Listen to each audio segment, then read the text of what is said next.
Hello and welcome to It's a Code U, mental health support for those working in healthcare. This is a podcast created for healthcare employees to explore not only issues relating to mental and emotional health, but also unique challenges that those working in healthcare are faced with. Your hosts are Adina Tucker, a licensed clinical social worker with Dartmouth Health, and Jennifer Hinsey, an MSW also with Dartmouth Health. Hello and welcome to It's a Code U. Summer is here, and with that comes vacations, or at least the thoughts of one. Upticks in weddings, buying and selling homes or moving away, gardens growing, festivals, the urge to get outdoors, and all sorts of patterns of life typically supercharged by warmer weather and more sunlight. For many, the call to do more beyond the desk, whether that's for fun or out of life necessity, means taking real time off and away from work, which realistically can feel like a burden and a barrier for so many people. That's why today's episode will explore the difficulty we may experience with taking the time we need.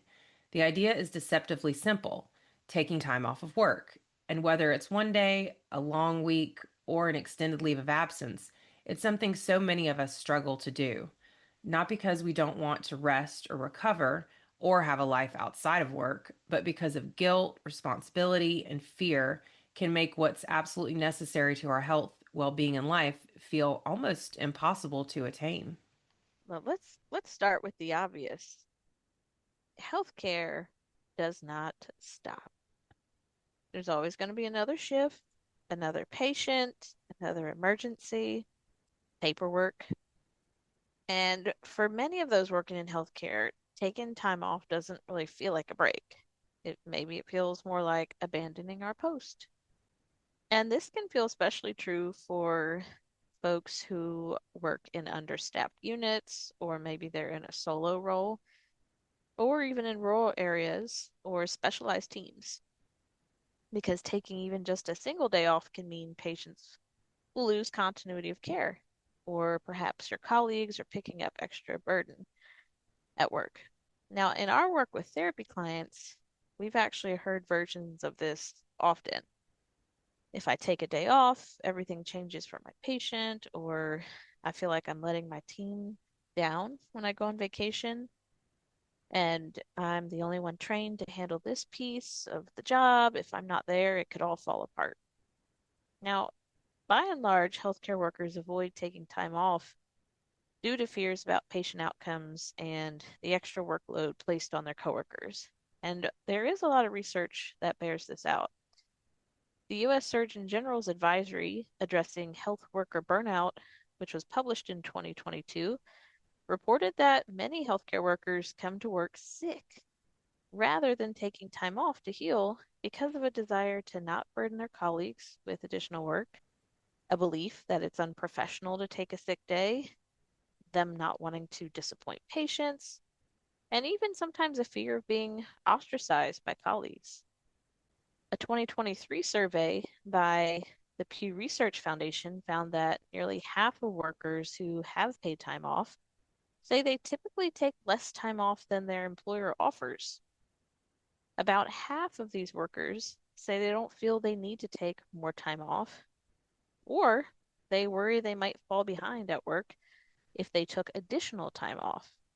Now, some 43% said that they feel badly about their coworkers taking on extra work, while smaller shares have some concerns that taking more time off might hurt their chances for things like a job advancement.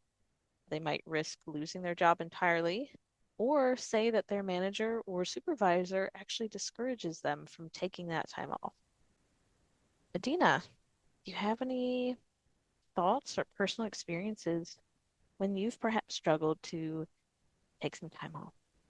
I think at some point in my career, I worked in inpatient hospitals doing discharge planning. And one thing that I found was difficult is because, at least in the hospitals that I worked in, each unit would have a discharge planning care management team.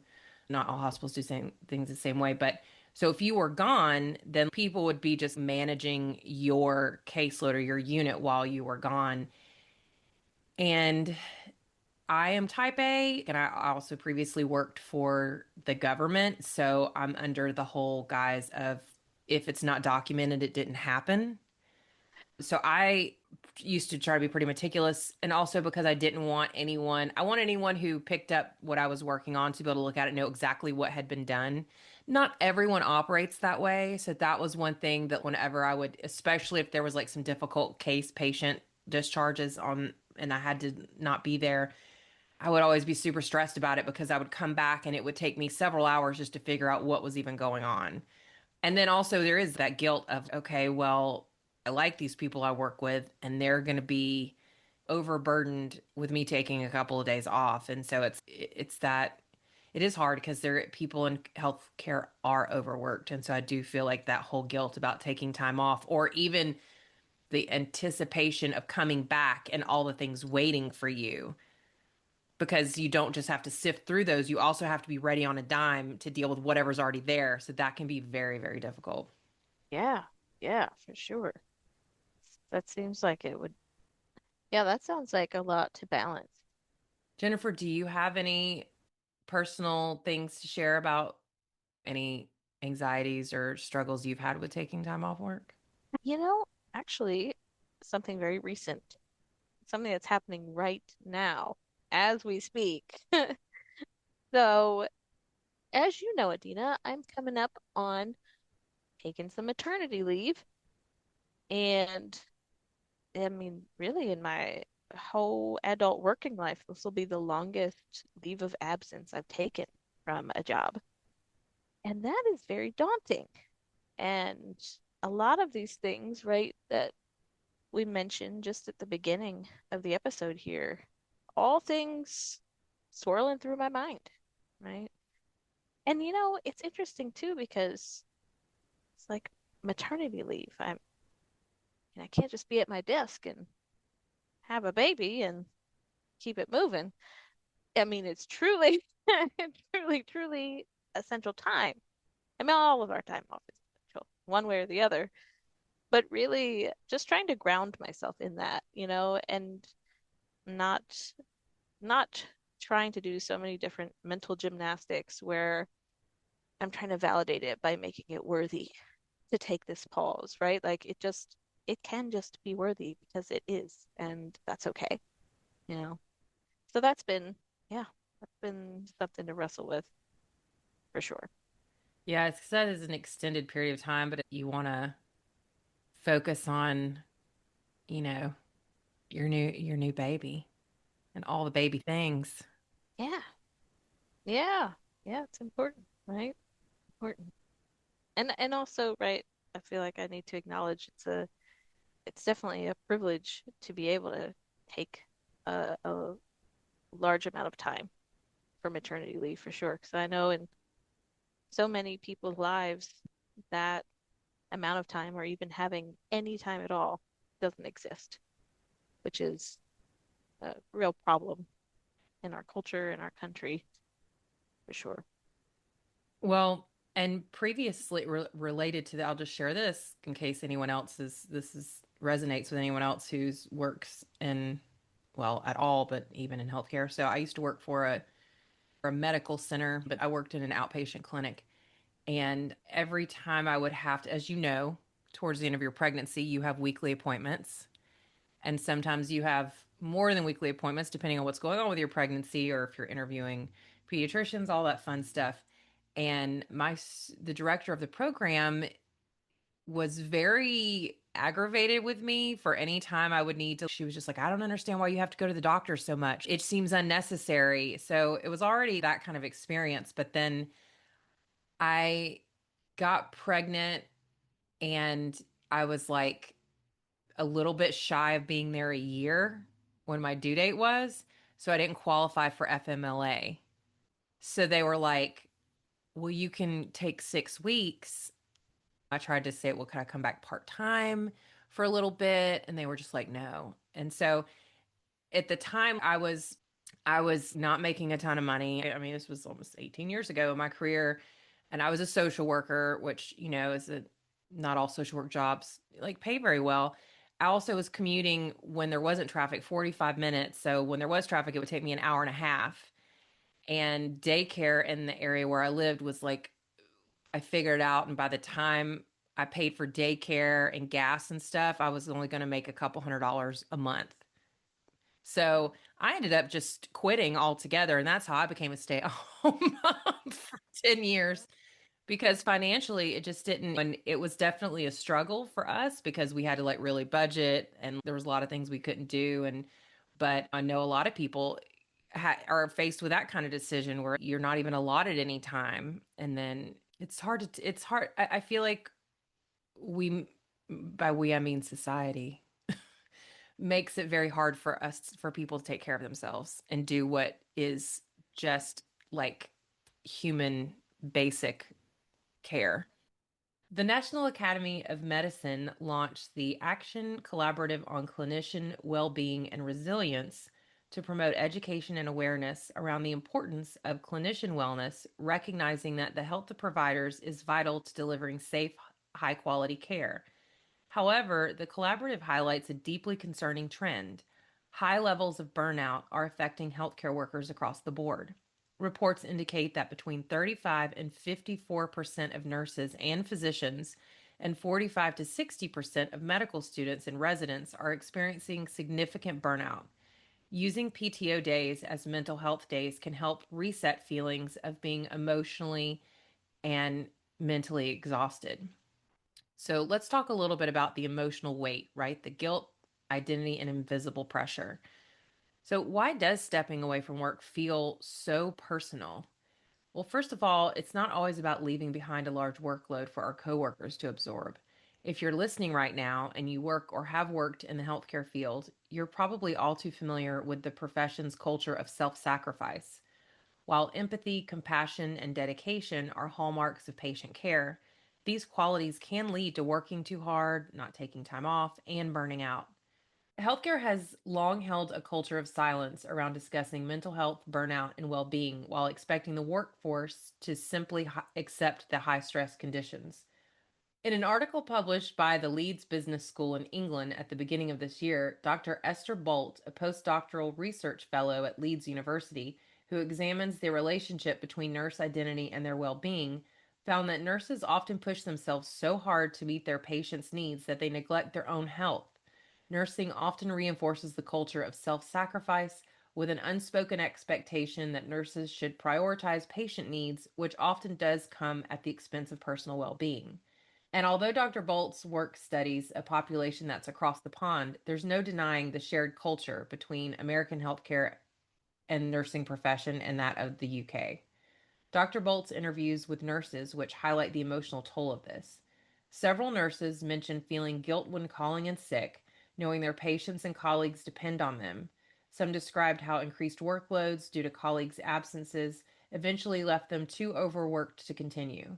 Others reported being constantly contacted to work extra shifts, even on their days off, due to staffing shortages caused by absenteeism and turnover. Secondly, for many healthcare professionals, their work is more than a job, it's an identity, it's purpose. It's sometimes the only space where we feel competent, needed, or appreciated. It also means acknowledging the emotional weight we carry, something few outside of healthcare or medicine can truly understand. Healthcare professionals experience the joys and losses alongside patients and team members in a way that is deeply personal, and that can make time off feel threatening, even if we don't name it that way. There can be extra tension in trying to completely separate work and life, forcing ourselves to switch off our patient care identities, making achieving a work life balance even harder. Dr. Santina Wheat recommends instead of creating rigid boundaries, we should focus on integrating our identities in a way that feels sustainable. So, how might we do this when considering taking time away from work? This will be highly individual to what works and feels best for your life, but perhaps it looks like setting some parameters on how often you check in on work matters or work email when you're taking dedicated time off. You don't restrict yourself from doing so entirely, but you pick a particular day or time to catch up on anything emergent or pertinent. And perhaps you limit this window to 1 hour. Maybe it's a quick text to a good coworker for a little reassurance that everything and everyone is still above water while you're out of the office. Those tips, it does make it seem a lot more sustainable. than, completely switching off.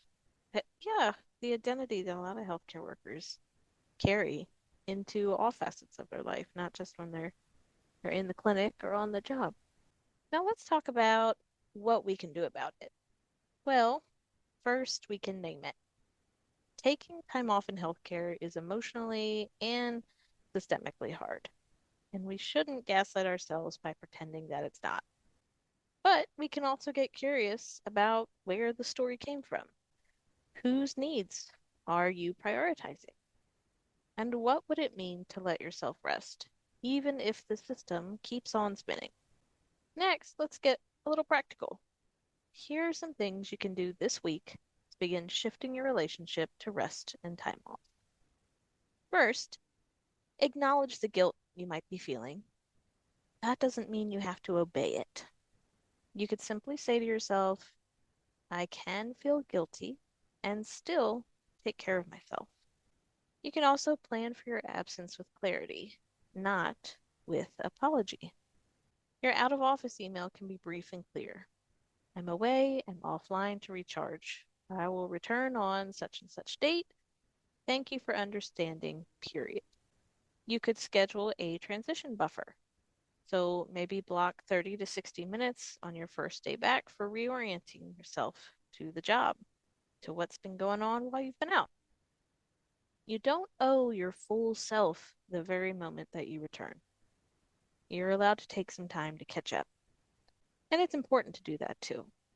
Try micro rest if longer leave isn't possible. This might look like taking just 10 minutes alone with your phone off.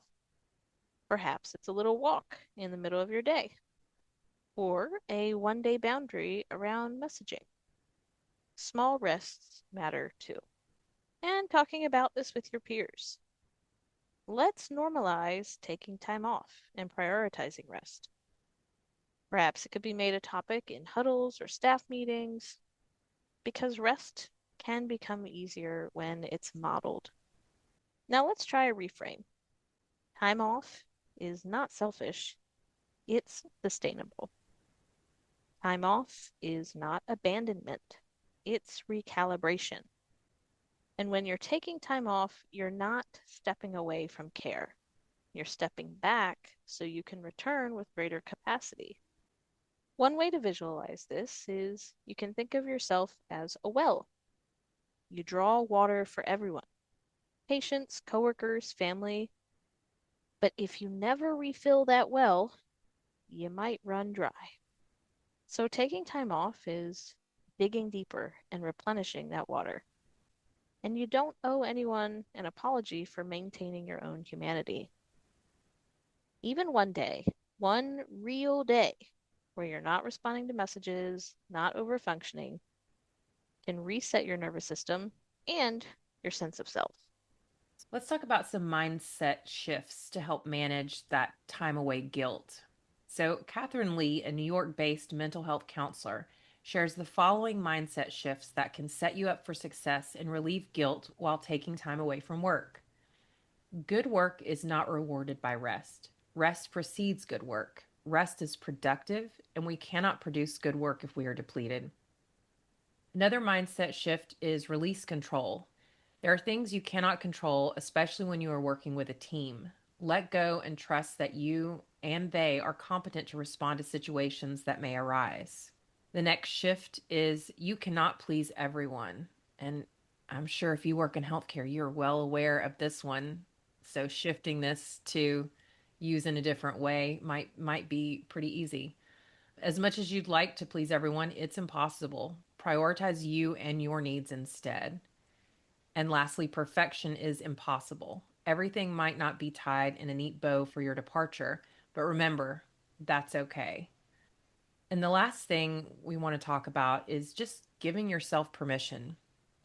So we'll end it here with permission. If no one has said this to you lately, you are allowed to take time off. You are allowed to feel tired. You are allowed to put the oxygen mask on yourself first, not because you're selfish, but because your well being matters just as much as anyone you care for. Your time off is not a disruption, it's a declaration. I am a human being, not a machine. And we need more of that humanity in healthcare. Take care of yourself. You deserve it. Thank you so much for listening today. If you have any feedback or questions or something you'd like us to cover, you can reach out to us at dhbhs.media@hitchcock.org. And we hope you have a wonderful day.